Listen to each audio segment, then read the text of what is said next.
Kata wal asr ini adalah al-qasam, sumpah. Allah bersumpah. Ini yang sumpah ini tidak main-main. Yang sumpah ini Allah Rabbul Alamin, Tuhan seluruh sekalian alam.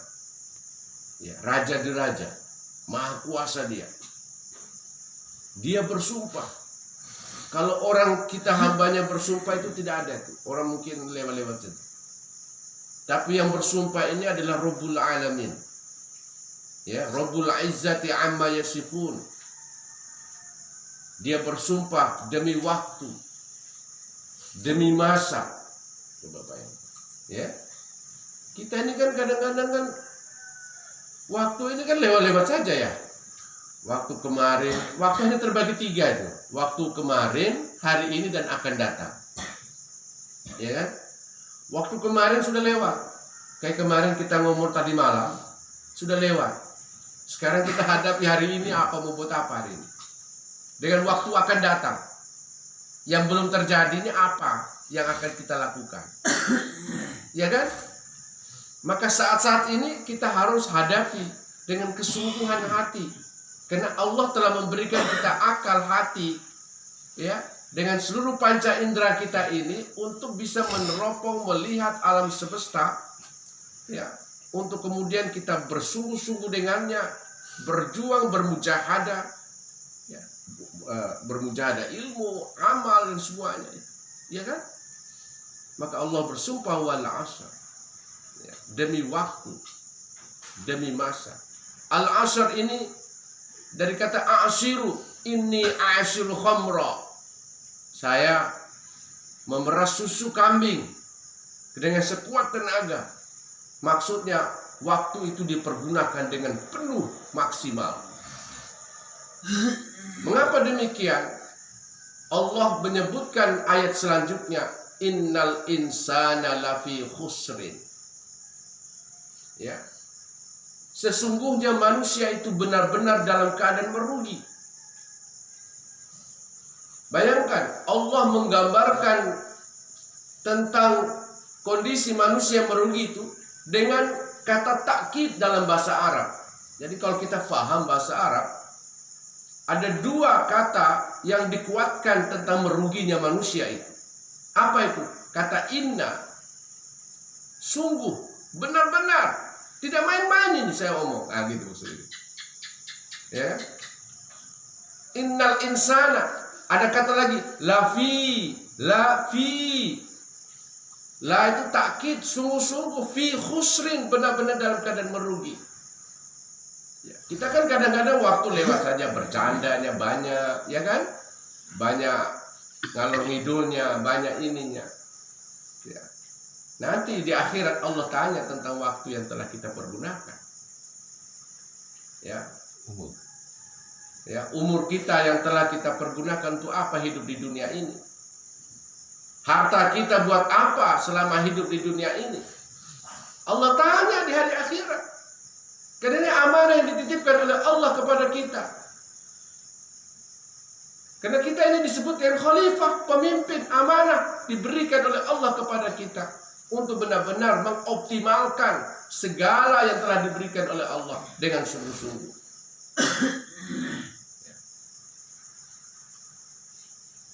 Nah, ternyata Allah menyebutkan ayat selanjutnya illa itu artinya kecuali. Siapa-siapa itu? Nah, ini dia. Yang tidak merugi, ada yang untung loh. Ada yang untung. Ya, ada yang beruntung. Ada manusia beruntung. Siapa manusia beruntung itu? Manusia beruntung itu adalah alladzina amanu. Ya kan? Alladzina amanu. Orang yang dalam hatinya ada iman dan yakin kepada Allah. Ini dulu dasar. Ibarat sebuah bangunan, kalau kita mau bangun fondasi dulu. Ya kan? Fondasinya juga, campurannya juga harus kuat. Jangan campurannya itu, saya tidak tahu ya kalau ilmu tukang ya. Kalau paman atau ngomong paling pintar itu. Ya. Campuran-campuran paling pintar itu. Saya campuran saya tidak tahu. Kalau proyek curi. Fondasi kokoh, harus kokoh iman. Kenapa? Kalau ibarat sebuah pohon dengan akarnya yang tidak kuat, tumbang itu pohon. Ya kan? Rumah, kalau dia fondasinya tidak kokoh, tumbang itu rumah. Ya, saya nonton di Facebook itu ada seorang bupati di daerah Sulawesi, saya kurang tahu Sulawesi mana, Minahasa. Seorang bupati. Bayangkan, membangun rumah tanpa fondasi. Marah dia itu. Padahal proyek pemerintah. Dia bilang ada juga rumah tanpa fondasi. Ini baru ada di Indonesia ini. Kayaknya baru satu-satunya di dunia ini. Karena rumah itu dibuat rumah sederhana. Karena memang kata sederhana. Saking sederhananya tanpa fondasi. Ketahuan itu satu rumah sudah ambruk. Ketika hanya ada angin ribut, langsung laporan ke bupati. Bupati tidak tahu rupanya. Datang sudah. Marah-marah bupati itu. Mana pimpinan proyeknya? Masa ada rumah tanpa fondasi? Nah sekarang rumah itu tidak ada lagi, hancur. Angin ribut. Ya. Bayangkan. Kalau dalam diri kita bangunan rumah, dalam bangunan diri kita ini tidak ada fondasi iman, maka hancur. Ya, rusak. Yang ada kegelisahan, yang ada kehampaan hati dengan tidak ada iman kepada Allah. Ya. Di rumah gelisah, di kerja gelisah, pergi laut gelisah. Ya kan? Gelisah karena tidak ada iman kepada Allah. Illal ladzina amanu wa amilus shalihat. Ternyata iman saja tidak cukup. Iman itu harus dibuktikan. Apa pembuktian iman? Amal saleh. Jadi ketika kita sudah yakin kepada Allah, maka disebut iman itu tasdiqun bil qalbi. Meyakinkan dengan hati. Apa bukti iman itu?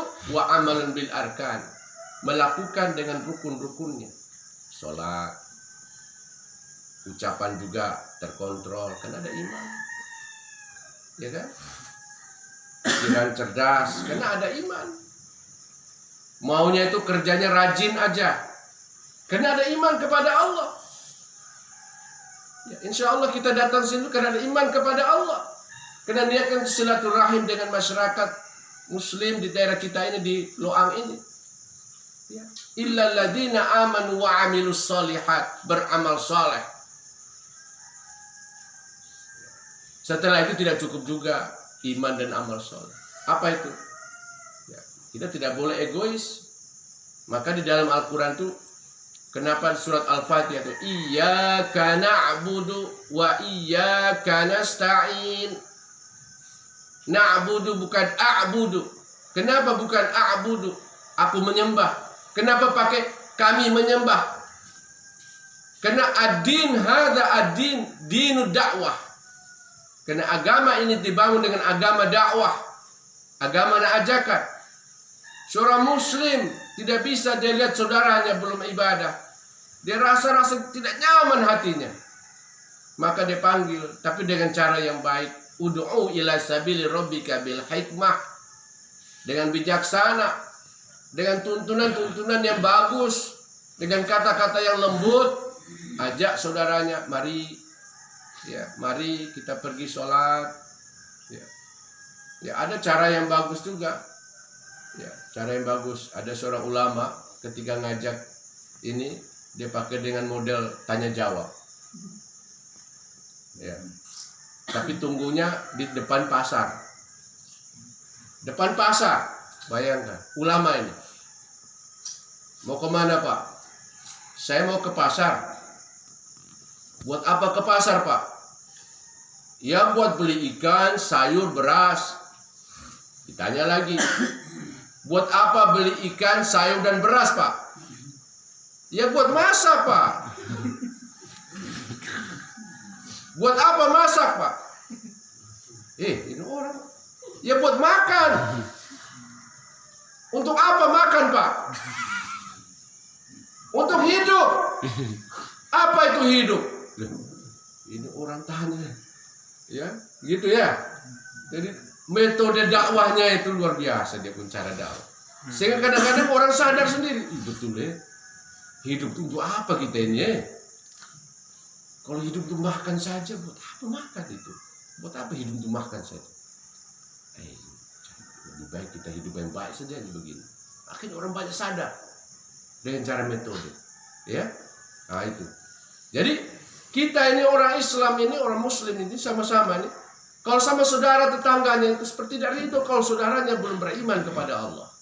Maka di dalam Al-Quran surah Al-Fatihah itu, Iyyaka na'budu wa iyyaka nasta'in. Kepadamulah kami menyembah, kami. Bukan saya, kami semua. Kami di Loang ini menyembah kepada Allah. Ya. Dan kami di Loang ini memohon pertolongan kepada Allah. Iyyaka nasta'in. Jadi na'budu dulu. Jangan nasta'innya dahulu. Ya, kita kadang-kadang nasta'innya dahulu.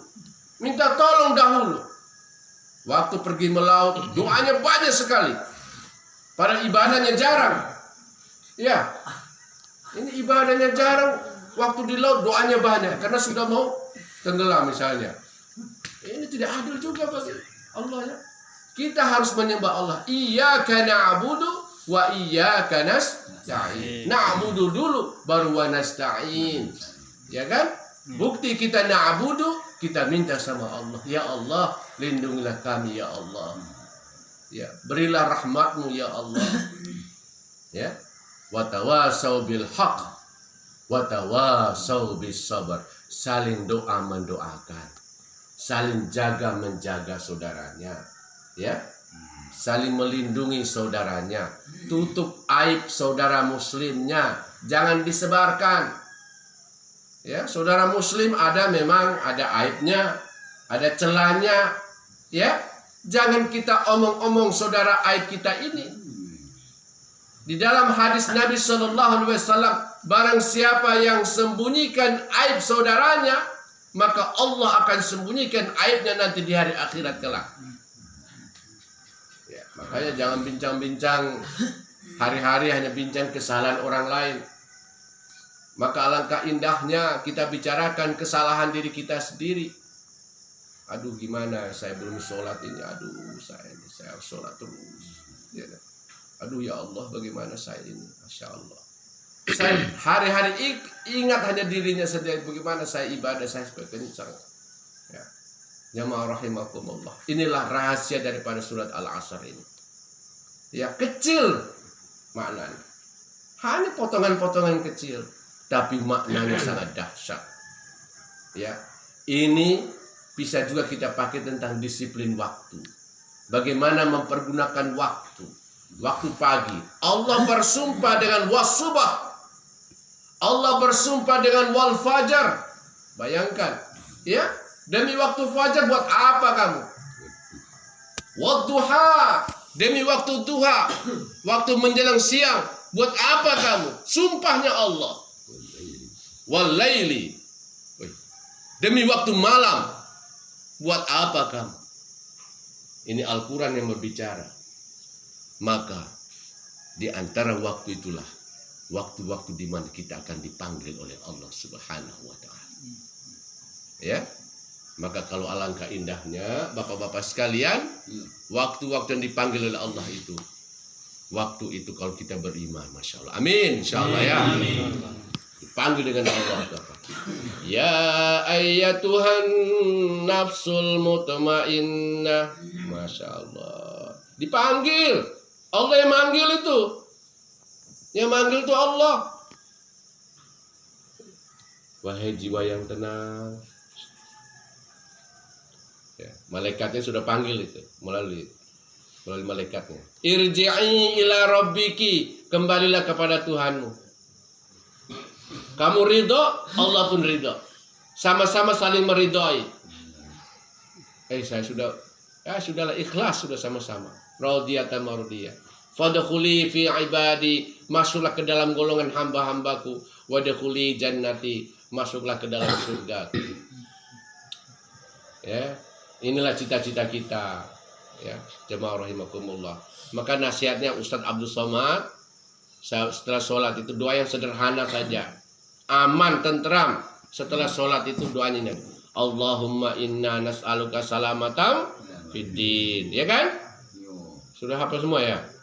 Wa afiatan fil jasad, wa ziyadatan fil ilmi, wa barakatan fil rizqi, wa taubatan qoblal maut, wa rahmatan indal maut, wa maghfiratan Ini Abdul Somad praktik ini terus.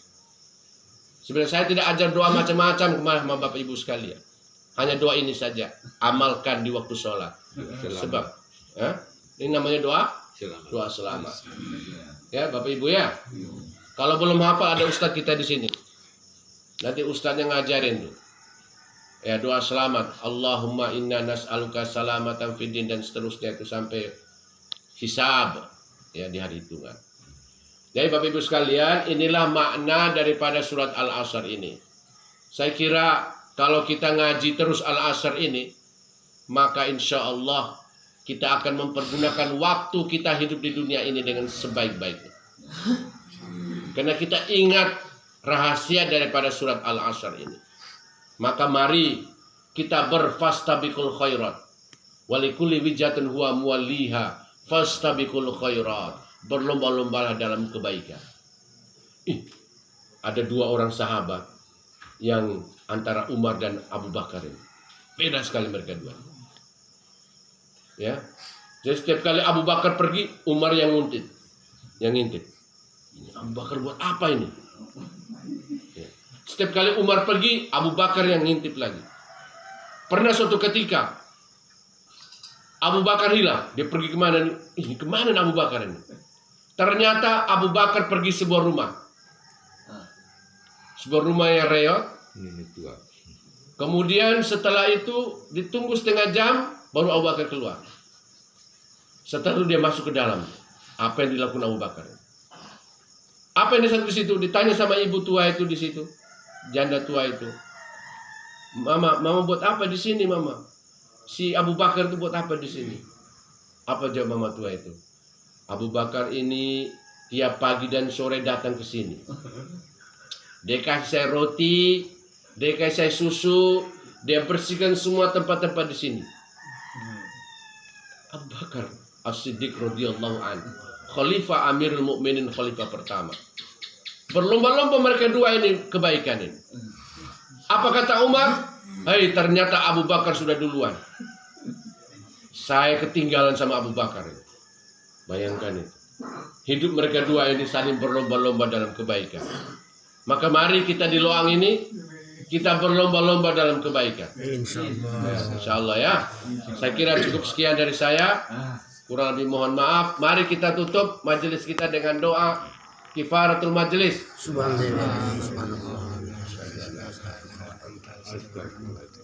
Assalamualaikum warahmatullahi wabarakatuh.